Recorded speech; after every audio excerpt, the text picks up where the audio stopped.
Let us go on and look at mountains. The Quran has more than a dozen verses stating that God placed firm and unmovable mountains on the earth. And in some of these verses, the mountains are listed as either a blessing for believers or a warning for the unbelievers. One example of this is found in the Surah Luqman, 31:10-11, where the mountains are one of 5 warnings. It says, He has created the heavens. It says He has created the heavens without supports that you can see, and has cast Al-Ka onto the earth firm mountains, Rawasiya, lest it should shake with you.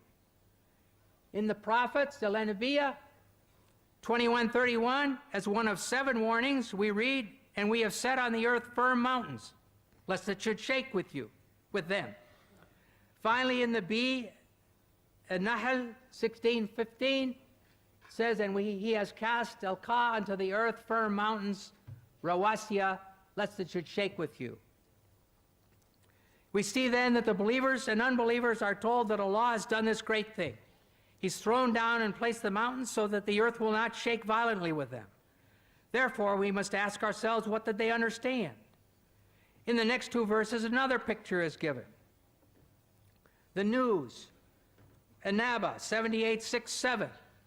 Have we not made the earth an expanse and the mountains as stakes, al-Jibal otadan, as those used to anchor a tent in the ground?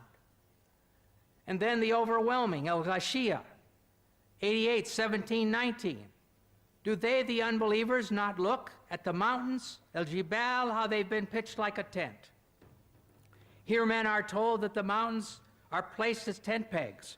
Tent pegs keep the tent stable. So again, the idea is put forward that the mountains will keep the earth from shaking. A third picture is presented in the word rawasiya, used for mountains. This word comes from the Arabic root arsa, and the same root is used for the Arabic word for anchor. To throw out or cast the anchor is al-Qa al-Mirsa. So instead of cast the anchor to keep the ship from moving, we have cast the mountains to keep the earth from shaking.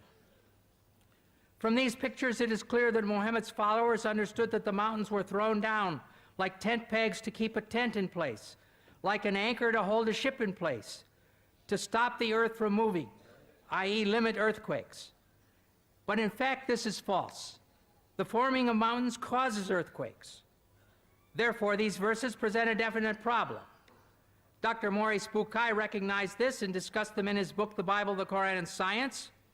After quoting the above verses about mountains, he says, modern geologists describe the folds in the earth as giving foundation to the mountains, and the stability of the earth's crust results from this phenomenon of these folds.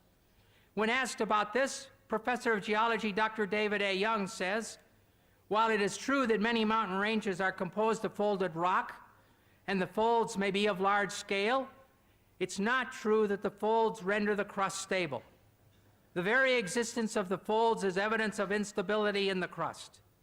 In other words, mountains don't keep the earth from shaking. Their formation caused and still causes the surface of the earth to shake. Geological theories at the present time propose that the hardened crust of the earth is made of sections or plates, which slowly move in relation to each other. Sometimes the plates separate, like North and South America separating from Europe and Asia, and Europe and South Africa. And sometimes they go together, and they slide next to each other, and they bump into each other. And then they cause earthquakes. An example this time of mountain formation is found in the Middle East, where the migration of Arabia toward Iran has resulted in the Zagros range in Iran. In many parts of the world, as one travels along the roads, one sees a hillside where the sandstone layers, which were horizontal when they were deposited, are now sticking up at angles. And so here you can see these sandstone layers, which were horizontal in the beginning, now they're sticking up at 75 degrees, where they were pushed up there by an earthquake, by the mountains being formed. Sometimes the plates get caught on each other and stop sliding. During this period, great forces are built up. When the forces of friction are overcome, the piece of plate that was stuck lurches forward, causing the shock wave of a thrust quake. And all of a sudden it goes thunk like this. In a recent earthquake, it was calculated that the Cocos plate in Mexico suddenly jumped forward 3 meters. Well, if your house suddenly jumped 3 meters, it would be a catastrophe. Another type of mountain is that formed by volcanoes. Lava and ash from inside the earth are thrown out and piled up until a high mountain is formed, even from the bottom of the sea. And we can see this kind of action in this picture. I hope you can see it. Not clear, is it?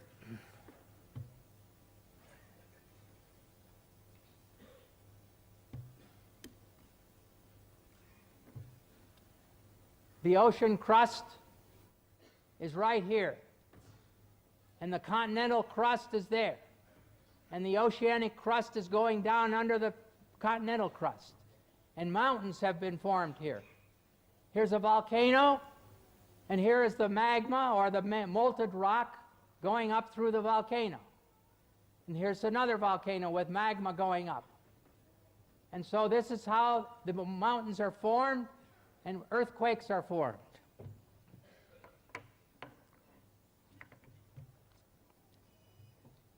In the case of some igneous mountains, molten rock intrudes into the throat of a volcano's opening and cools, form a relatively dense intrusion, which extends below the surface of the earth. So if this got stuck and sealed, then it would be like a plug. However, it's not a root. It does not bear the weight of the mountain. It's really a plug. Therefore, on occasion, pressure builds up under the plug, and the volcano explodes, as happened in the South Pacific at Krakatoa in 1883, when the whole island was blown away. And it happened in Mount St. Helena in our days, when the mountain was blown away. We can conclude from this information that mountains were formed originally with movement and shaking, and that now, in the present, earthquakes are caused by their continued formation. When the plates buckle over each other, there are earthquakes. When the volcanoes erupt, there can be earthquakes. However, it is clear that the followers of Muhammad were understanding these verses to say that Allah threw the mountains down as tent pegs or anchors to keep the earth from shaking. Throwing the mountains down into the earth may be poetry, but to say that mountains keep the earth from shaking is a severe difficulty, which is out of step with modern science.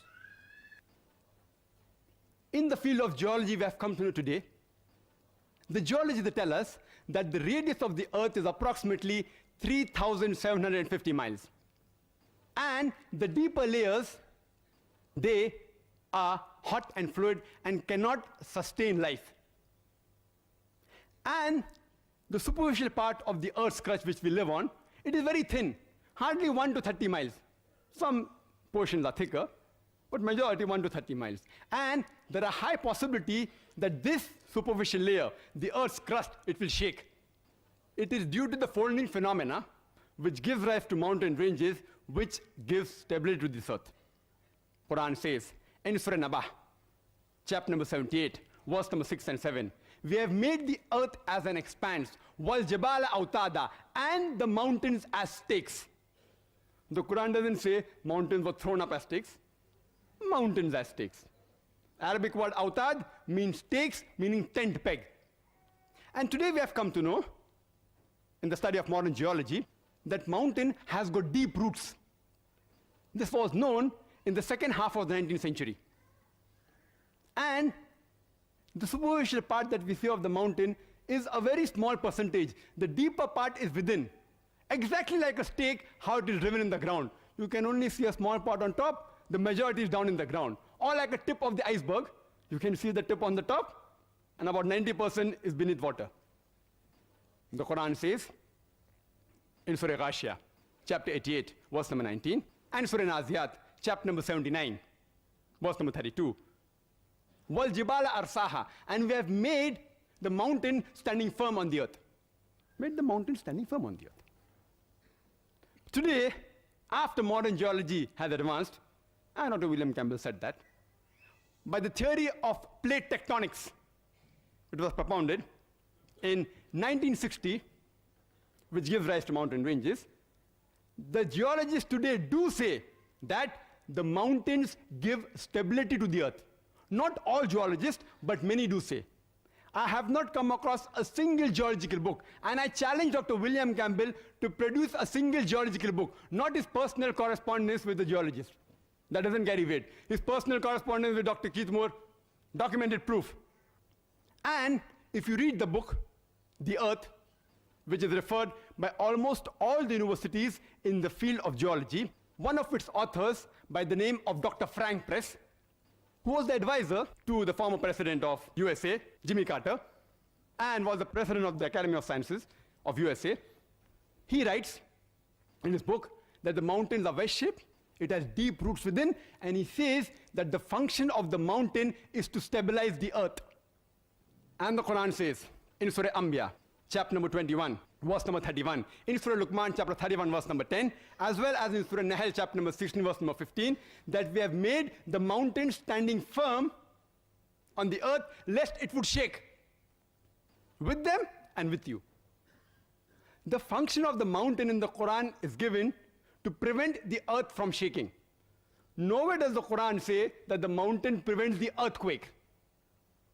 And Dr. William Campbell said, he writes in his book and even in the talk, that you find in the mountainous regions there are various earthquakes, and mountains cause earthquake. Point to be noted, nowhere does the Quran say that mountains prevents earthquake. The Arabic word for earthquake, as Dr. William Campbell knows Arabic, is zilzal or zalzala. But the words used in these three verses I quoted, it is tamida. Tamida means to shake, to sway, to swing. And Quran says in Surah Luqman, chapter 31, verse number 10, as well as Surah Nahl, chapter number 16, verse 15, we have put on the earth mountain standing firm, lest it would shake with you. It is tamida bikum, shake with you, indicating if the mountains were not there, if you would have walked, if you would have moved, even the earth would have moved with you. If you would have swayed, even the earth would have swayed with you. And we know normally when we walk on the earth doesn't shake. And the reason for this is, according to Dr. Frank Press and Dr. Najjar, who's from Saudi Arabia, and he wrote a full book on geological concepts in the Quran, answering almost everything what Dr. William Campbell has said in detail. And Dr. William Campbell, in his book, he writes that if mountains prevent the shaking of the earth, then how come you find earthquake in the mountainous regions? I said, nowhere does the Quran say mountain prevents earthquake. Earthquake is zilzal. And if you see the definition in the Oxford Dictionary, it says, earthquake is due to convulsion of the superficial crust of the earth due to release of compressed seismic waves, due to crack in the rock, or due to volcanic reaction. The Quran speaks about zalzala in Surah Zalzal, chapter 99, but here it speaks about tamida bikum, to prevent the earth from shaking with you. And in reply to the statement that if mountains prevent earthquakes, how come you find earthquakes in mountainous region? The reply is that if I say that medical doctors, they prevent the sickness and disease in a human being, and if someone argues, if doctors prevent the sickness and diseases in a human being, how come you find more sick people in the hospital where there are doctors than at home where there are no doctors?